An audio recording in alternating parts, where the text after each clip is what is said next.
سلام قشنگا، خوش اومدین به اولین ویدیوی روها بافت. اگه تازه شروع میکنین امروز با هم میخوایم اولین گره رو بزنیم. فقط قلاب و نخ رو بردارین که با هم شروع میکنیم. اولین گره که باید یاد بگیرین زنجیره هستش. این اولین قدم برای شروع هر طرح بافتنیه. با هم گام به گام میریم جلو. نخ رو به این صورت دور قلاب میندازیم، یه پیچ میدیم،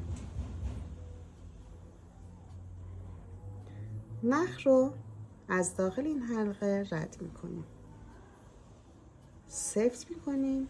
این میشه اولین گره ما. نخ رو میگیریم، از داخل این گره یا حلقه رد میکنیم. این میشه اولین زنجیره ما. به این صورت ادامه میدیم.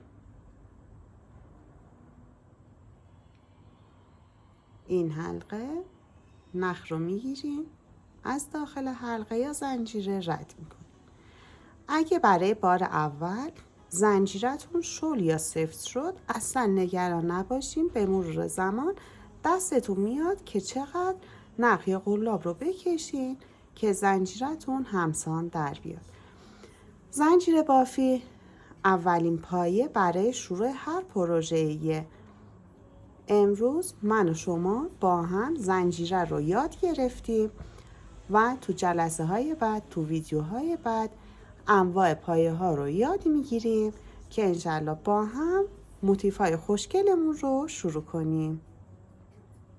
دوستتون دارم، همراه من باشین، کانالمون رو سابسکرایب کنید که قراره با هم کلی موتیف های خوشگل و زیبا یاد بگیریم. دوستتون دارم.